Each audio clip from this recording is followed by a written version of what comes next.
अस्सलाम वालेकुम। उम्मीद करता हूँ आप सब खैरियत से होंगे, ठीक होंगे। आज की वीडियो हमारी कंसोलिडेटेड और अनकंसोलिडेटेड रिज़ल्ट के ऊपर है। कंपनी जब भी रिज़ल्ट अनाउंस करती है या कंपनी की जब भी फिनंशियल स्टेटमेंट आती है तो वो दो तरह की होती है। उसके अंदर एक कंसोलिडेटेड होती है और एक कंसोलिडेटेड होती है। अब इन इसके अंदर डिफरेंस क्या है? तो कंसोलिडेटेड रिज़ल्ट जो होता है वो कंपनी का एक जो पेरेंट कंपनी है उसके अपने कोर बिजनेस प्लस उसकी जो सब्सिडरीज हैं जितनी भी हैं उन सब का मिला के जो रिज़ल्ट बनता है उसको कंसोलिडेटेड रिज़ल्ट कहा जाता है। और जो अनकंसोलिडेटेड रिज़ल्ट है वो कंपनी का अपना जो कोर बिजनेस है जो पेरेंट कंपनी है उसका अपना रिज़ल्ट जो सिर्फ बनता है वो अनकंसोलिडेटेड बनता है। मिसाल के तौर पर अगर हम लकी सीमेंट लें तो लकी सीमेंट एक जो पेरेंट कंपनी है लकी सीमेंट, ये इसका जो कोर बिजनेस है वो सीमेंट का है। ये बेसिकली एक सीमेंट फैक्ट्री है।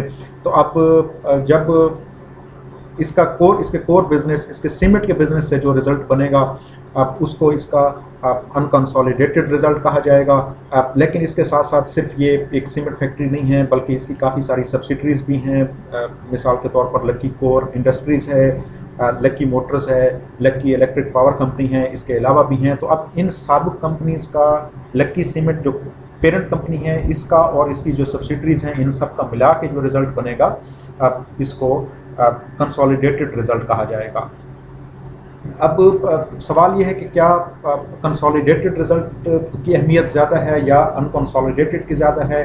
तो इसमें आपने चेक दोनों ही करने हैं, कंसोलिडेटेड भी चेक करेंगे, अनकंसोलिडेटेड भी चेक करेंगे। अनकंसोलिडेटेड इस वजह से चेक करेंगे कि कंपनी का जो कोर बिजनेस है क्या उसके अंदर तो कंपनी को कहीं कहीं मसाइल का सामना नहीं है। अगर लकी सीमेंट बना रही है, उसका बेसिक जो कोर बिजनेस है वो सीमेंट का है, तो अगर उसकी सीमेंट के बिजनेस के अंदर ही मसाइल आना शुरू होंगे तो इसका मतलब है कि पेरेंट कंपनी खुद इफेक्ट हो रही है।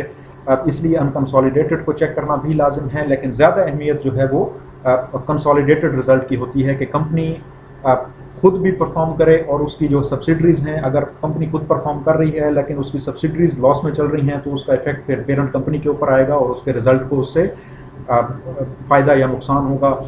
इसलिए ज़्यादा अहमियत, ज़्यादा वेटेज जो है वो कंसोलिडेटेड रिजल्ट की होती है हमेशा। इसके अंदर हम चेक करें, ये लकी सीमेंट का रिजल्ट है। इसमें जब कंपनी रिजल्ट अनाउंस करती है फिर वो दोनों रिजल्ट ही अपने देती है, कंसोलिडेटेड भी और अनकंसोलिडेटेड भी। ये लकी सीमेंट का रिजल्ट है। इसके अंदर आप देखें, सबसे पहले कंपनी ने अपना कंसोलिडेटेड रिजल्ट शो किया है। Lucky cement limited consolidated condense income statement of profit और loss for the half year ended December 2025। ये कंपनी का कंसोलिडेटेड रिजल्ट है। इसी तरह आप नीचे चेक करेंगे तो कंपनी ने अपना साथ में अनकंसोलिडेटेड रिजल्ट भी दिया हुआ है।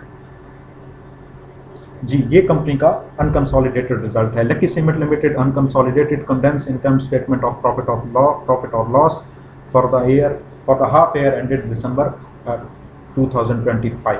अब ये कंपनी का अनकंसोलिडेटेड रिजल्ट है। उम्मीद करता हूँ आपको ये कंसोलिडेटेड और अनकंसोलिडेटेड का डिफरेंस समझ आ गया होगा।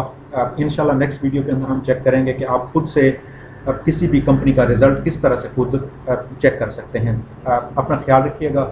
अल्लाह हाफ़िज़।